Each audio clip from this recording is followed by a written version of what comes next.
and last Sunday we breached the pre-COVID levels at 4.07 lakh passengers per day. Over the last 10 to 12 days, we have been in the range of about 3.5 to 3.9 lakhs. These are good signs, early signs though, but good signs, and the important thing is to be able to maintain this healthy trend as we move forward. It's often said, of course, about the aviation sector that it works on fine margins, and you talked about resilience, buoyancy in your words. What's brought this buoyancy about, Mr. Scindia?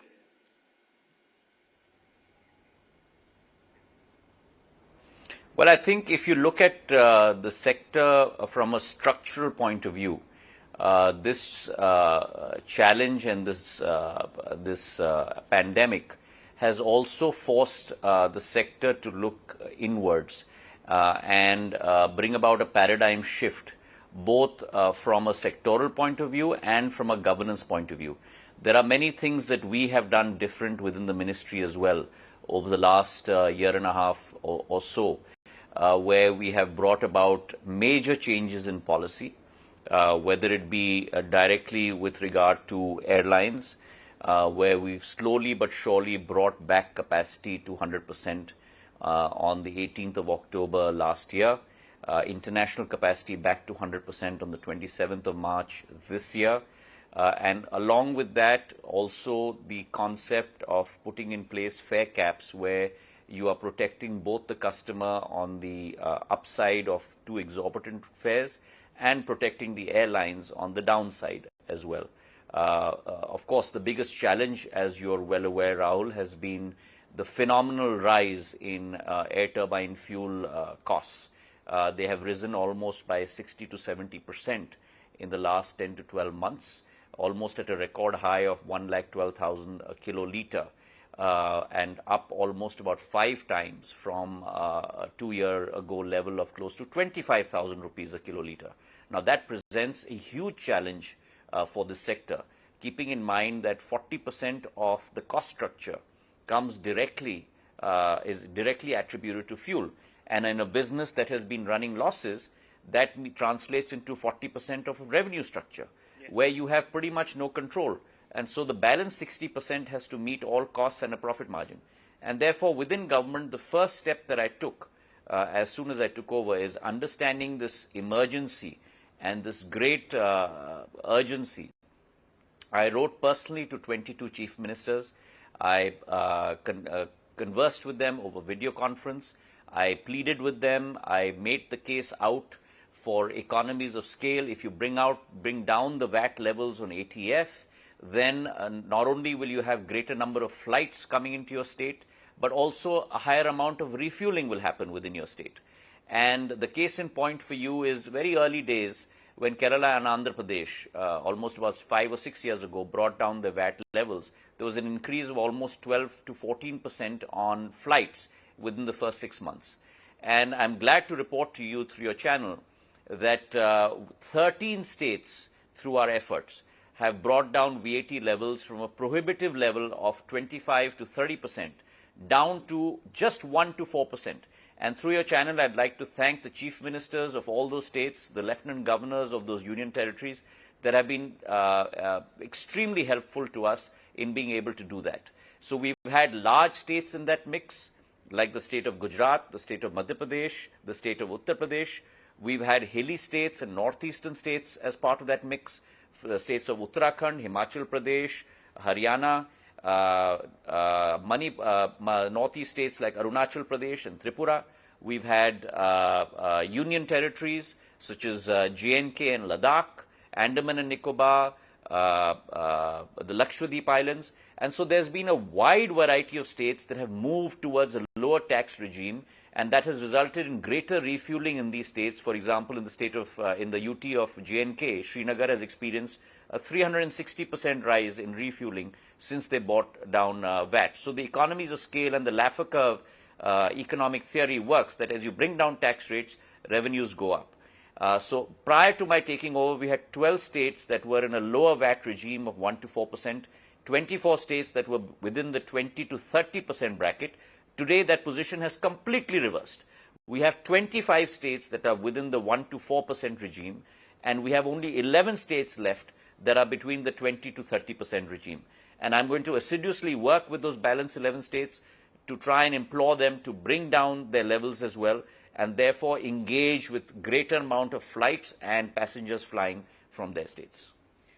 Well, that's very important, simply because there have been, of course, demands from the industry representatives to bring ATF under GST, and that's an ongoing conversation. And we just heard the Finance Minister, Nirmala Sitharaman. So if the states are now quite open to I think it's taking important the cue. that it's important that the ministry acts proactively, and therefore, even though we are pending ATF coming under GST, I took it upon myself to make sure that I engage with states and bring down the VAT level directly to 1 to 4%. So the fact that we've been able to convert almost 25 states onto this side of the bandwagon means that a lot of the advantage also of going through GST today is now slowly accruing to the airlines by lowering the level of VAT. So we still have some way to go because we still have 11 states left.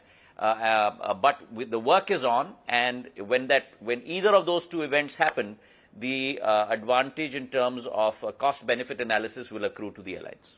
So are you saying that that obviates the need for ATF to be brought under GST if you organically push the states into adopting, perhaps, as you said, a more open stance on lowering the duties?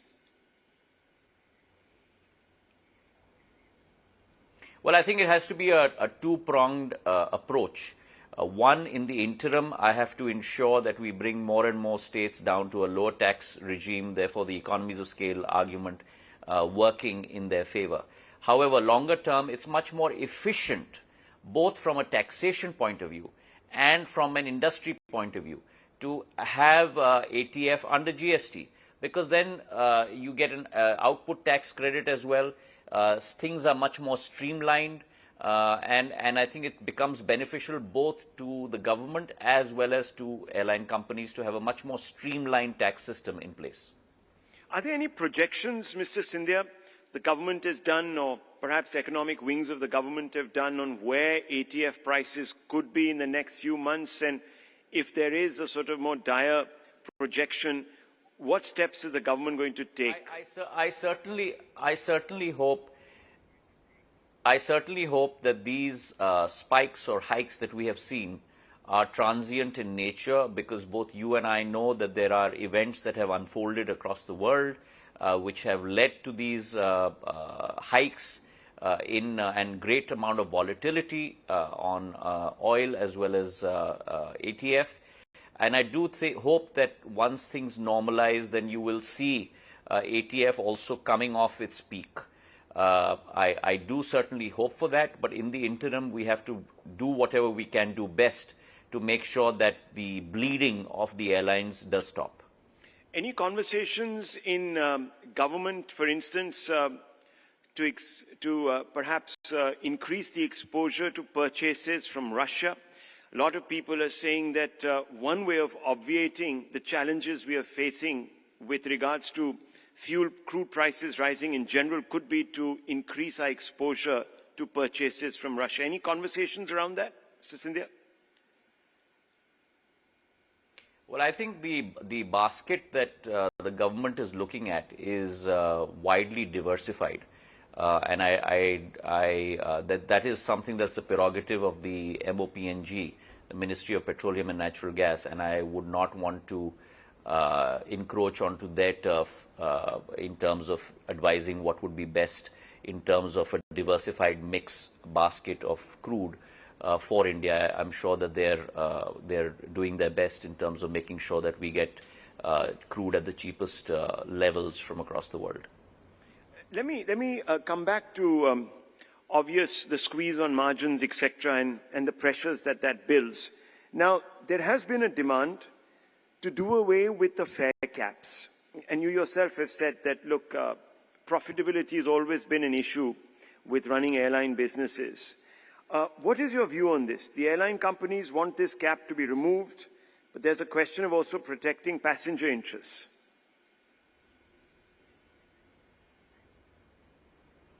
Well, it's not as simple as that, Rahul. And let me also tell you on this show that there is not a single voice, a unified voice coming from the airline industry as well. I think if you spend some time with them, you will see the diversity of interests that are voiced within the airlines. And as you are probably aware, I have 8 advisory groups that I've set up within the ministry, because I believe that intellectual property does not vest within me as the minister or the ministry officials alone. I think it's important to engage with all our stakeholders. And therefore, I set up 8 advisory groups on day one for airlines, one for airports, one for cargo, one for ground handling, one even for academia and consultants, in fact, whom I'm meeting right after the show at 4:30 in my office. And therefore, the input we are gathering across the board from all of these advisory groups, and I act on the basis of what is the best strategy going forward to evolve the ecosystem of aviation in India. Aviation for too long in India has been restricted to the story of airlines and airports. There's much more in aviation beyond airlines and airports. For example, MROs, flying training organizations, cargo, ground handling, new technologies, manufacturing, which is taking very strong roots in India, along with Boeing and Airbus and Tata's, setting up manufacturing units in Hyderabad and Bangalore and so on and so forth. So I think that there is much more to the ecosystem of civil aviation than we in normal parlance discuss. And that's where my stress lies as we speak today, to develop that ecosystem. And through these advisory groups, there's a lot of back and forth in terms of engagement. And specifically on fare caps, there are multiple voices coming from industry. There is the voice of the consumer, and I have to make sure that we roll out the best strategy that takes care of everyone's interests, which is why you saw that I removed capacity caps on flights on the 18th of October. I removed capacity caps on international flights on the 27th of March. And as the system evolves, we will take a judicious decision at the right time on this issue as well. Coming to Air India, Mr. Scindia, the divestment process is complete. Are the government's hands now completely off this project?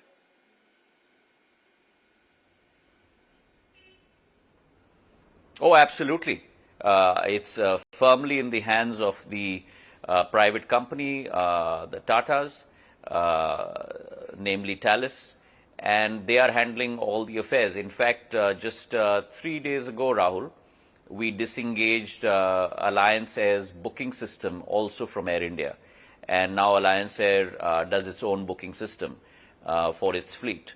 And therefore, I wish the new managers of Air India and the new management all the very best. I'm very confident that in the new hands that it's in, it will rise to new heights.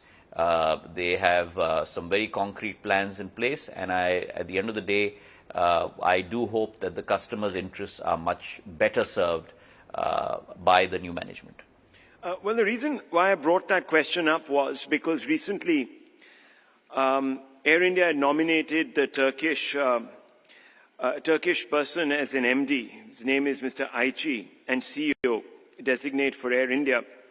And many people felt that the decision was clearly opposed by those that the government considers are influencers on the right. And there was, of course, a huge amount of conversation because the RSS's Swadesh Jagran Manch had raised concerns about Mr. Ayci's links with the Turkish president, Mr. Erdogan. Can you talk us a little bit through what really happened there, the government's response also to Tata's, etc.? How did that work out?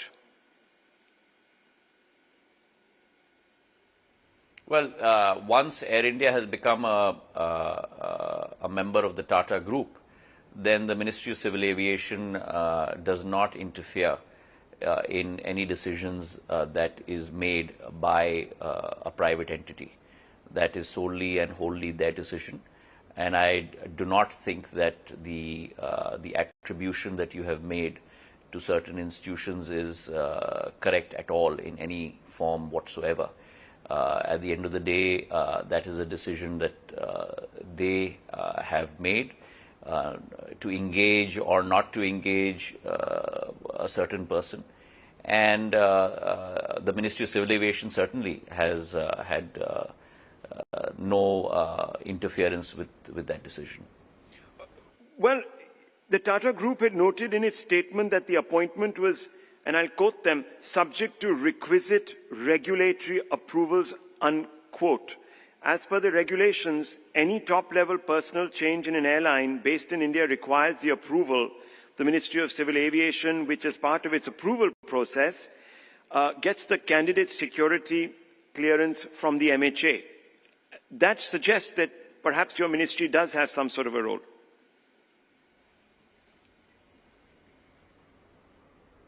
Well, it has a role in as much as securing or obtaining for the private entity that clearance from MHA.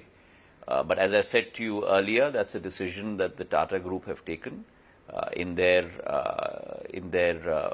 judicious decision-making process, and that's something that we have to respect. Were you surprised by the decision? Was government a bit surprised? There were other front runners from European and American airlines. Rahul, it is not our business to be surprised or happy or disappointed or X or Y. I mean, if Times Now tomorrow changes their CEO, that's not our prerogative. But it's not as simple as that, is it, sir? Because as we all know, the government does have a say in clearing security for the CEOs of airline companies in India. There is a security angle involved. You're absolutely right. But as I mentioned to you earlier, that's a decision that the Tata Group have taken. Okay, because that's a whole separate ball game. Yes, of course, in the private sector, you don't appoint our CEO, and we don't, of course, take clearances from you. But in the airline sector, it does happen, and that's why I raised that question. So let me go back to the question that we're talking about, which is with respect to Air India and the transition. When we spoke the last time, you talked about how concerns with respect to the employment of staff, among other members, had been addressed by the government. But there are those, for instance, apprehending eviction from staff quarters in Mumbai and are considering approaching the Bombay High Court. Will the government be stepping in to resolve such pending issues as well, or is this also now completely in the ken of the new management of Air India? No, I think it's important to clarify that as far as the residential accommodation of Air India is concerned, for 6 months, there was going to be a holding period for everyone who was living in their premises. And post that, then they would have to find other places if the need so arises. And I think that's something that was very much part of the agreement as we had mentioned to you on your show. And I think whatever steps are being taken are according to that. But I think the case that you're pointing to has to do with MILE, has to do with the Bombay airport, yes, and not with the Air India staff in particular. So that's an engagement between MILE and Air India. It's not an engagement with regard to the government and the Air India staff in particular. Okay, let me come back to a statement you made in Parliament last month. And there you seem to be very critical of the UPA government and its handling of the airline as well as the entire process of making it profitable. You said, and I quote, "Due to the wrong decisions taken during the UPA government, the financial condition of Air India continued to deteriorate and losses kept increasing. Air India, which was in profit 14-15 crores in 2005-06, had to face a loss of 85,000 crores in the next 14 years, unquote. Now, Mr. Scindia, can you elaborate on this a little bit? Because there was also a time of course, where many people talked about perhaps the UPA government deliberately moving to undermine, subvert Air India's interest to favor private operators.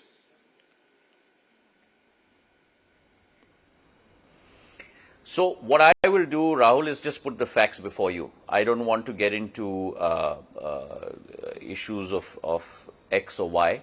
The fact of the matter is that Air India separately was a profit-making enterprise. Indian Airlines separately was a profit-making enterprise all the way up to 2005 and 6. And then came the merger.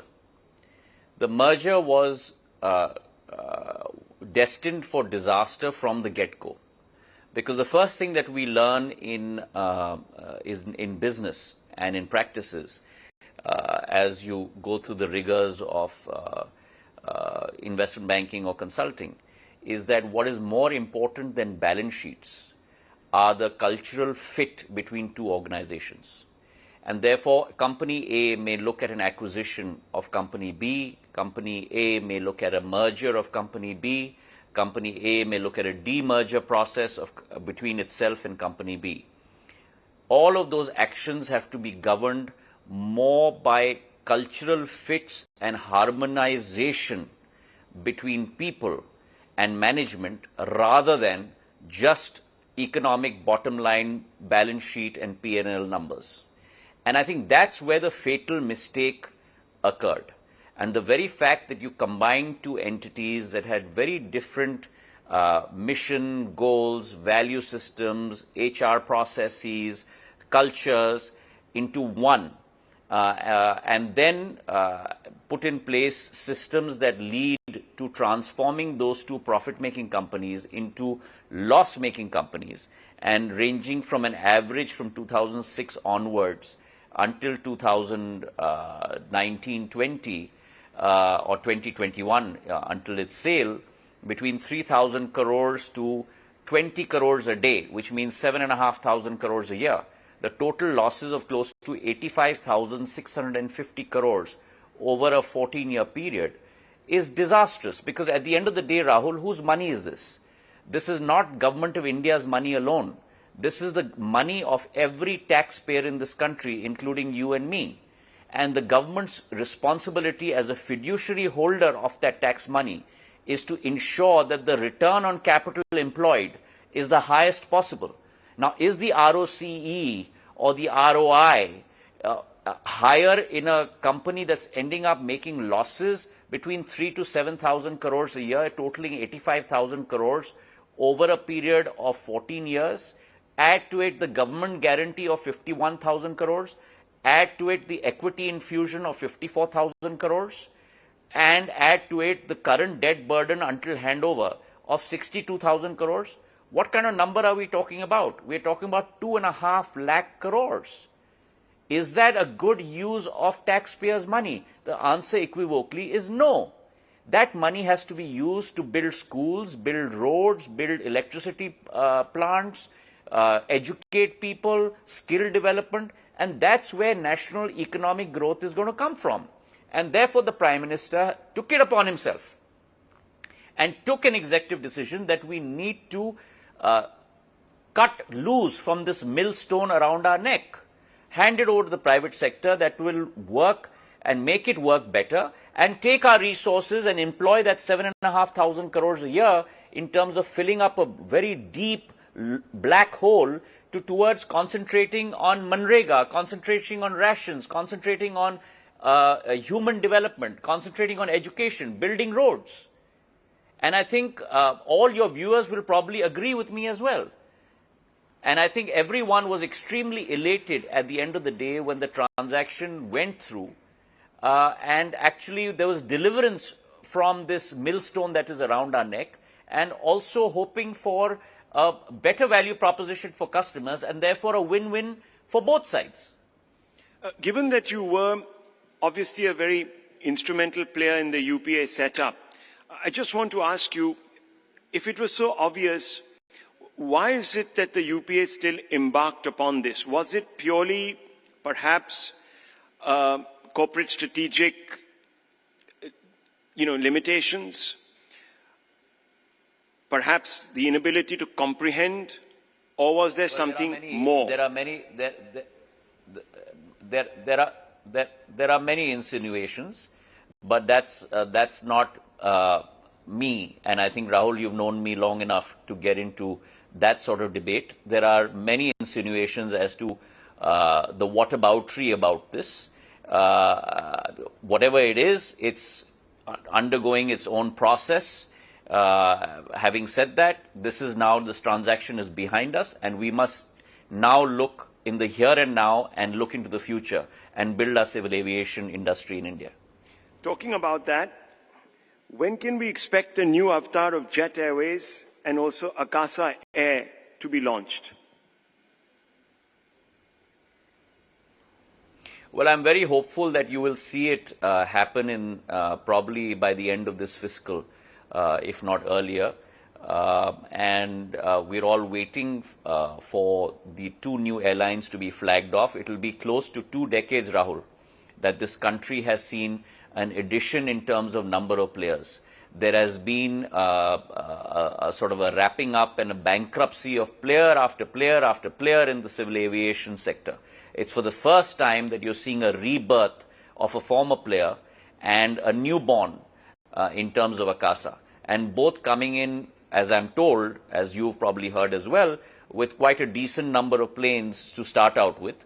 And let me add here as well, the Prime Minister's prerogative and his thought of हवाई चप्पल वाले भी हवाई सफर कर पाए, उड़े देश का आम नागरिक. That Udan program, which we don't talk about enough, which resulted in close to 180,000 flights in the last 5 years, new flights, and 93 lakh passengers who would have never traveled in their lives before, who traveled on the basis of Udan, has spawned in its wake 11 airlines, of which 3 are new startups. So you have seen over the last 4 or 5 years a new buoyancy and a new environment growing in civil aviation. They're not the names that you and I recount every day, because they're regional transport aircraft and regional transport airlines with a fleet of 2 or 3 or 4 or 7 or 8 or 10. But this Udan program has resulted in that. And now the mainstream sector on the narrow-bodied side, on the ultra-low-cost carrier side, the ULCCs, we'll see 2 new carriers come in. Jet may be a hybrid of the 2, which is ULCC and full-service carrier, but you're going to see new 2 entrants after almost 2 decades. My final question to you, Mr. Scindia. You have a big vision. You elaborated on the vision the last time we spoke. You are looking to raise a great amount of private capital. You want private participation. Many people are saying that the recent spate in communal tensions in many states where there will be brownfield projects implemented is going to serve as a deterrent to investment. How do you look upon this commentary? Well, let me tell you, as far as my sector is concerned, Rahul, this is one factor that I monitor on my dashboard every Monday morning at 9:30 a.m., which is the CapEx plan of private and government airport companies for the next fiscal. We have a plan of close to 98,000 crores over the next 4 years to be deployed in the area of airports alone. Of this, 25,000 crores is going to be coming from Airports Authority of India, 22,000 crores in 42 current airports expansions, building new terminals, and 3,300 crores in terms of 3 new greenfield projects, Holongi, Dholera, and Hirasar, another project in Gujarat. The private sector is looking at close to about 67,000 crores in terms of new investment. 7 in current brownfield projects, Bombay, Delhi, and so on and so forth, and close to about another 31,000 crores on 3 new greenfield projects, of which Jewar is one, Navi Mumbai is one, and Mopa Goa is one, and there's one more I'm forgetting. So there is a very, very rapid expansion that's going to take place in this sector. As I mentioned to you, we had 74 airports prior to 2014 in 70 years of India's independence. And in the last 8 years, we have built 67 airports, the last being Keshod, which I just inaugurated last week, which has raised India from 74 airports to 141 airports today. And it is my intention by the year 25-26 to take this number close to 200 airports in India. And therefore, you're going to see a rapid expansion of airport infrastructure networks. You're going to, between the private sector and the public sector, and you're going to see 2 new airlines come in.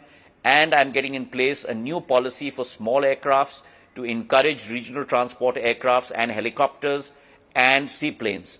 So I want to connect the last mile. There's enough of connectivity coming in from international metros to metros domestically, but I want to connect tier 2, tier 3 cities to metros and to each other. So I'm looking at a very, very aggressive plan over the next 3 to 4 years. So you're saying, just to clarify, you're saying that this communal strife that people are talking about that serves as a disincentive to business, that destabilizes the environment, is not going to have an effect on what you're planning to do or the government of India plans to do. Is that what you're saying? As far as my sector is concerned, let me give you some broad numbers, Rahul. We carried 144 million passengers in 1920. I am looking at that going up to close to 400 million passengers by 25-26. So you're going to see a quadrupling of that number in India. Our penetration rate is today only about 8%. Fact number one. Fact number two, Delhi Airport today has a capacity of 70 million. Airports in the US, Chicago, JFK and others have a capacity of 100 million. Delhi is going to go to 100 million throughput in the next 8 months. Bombay has a capacity of 60 million passenger throughput. We are building a new airport in Navi Mumbai. Hyderabad has a capacity today of 12 to 15 million, which is going to go to 40 million in the next year and a half. Same with Bangalore. So just with these 4 or 5 airports, you're going to look at a capacity of 250 million in India alone. And therefore, with the 60 other airports that we're planning to build, you're looking at a quantum jump in capacity as people take to the skies. No pun intended. So you're going to fly above all the troubles. Okay, thank you very much, Mr. Scindia. Wonderful speaking to you once again. Thank you very much.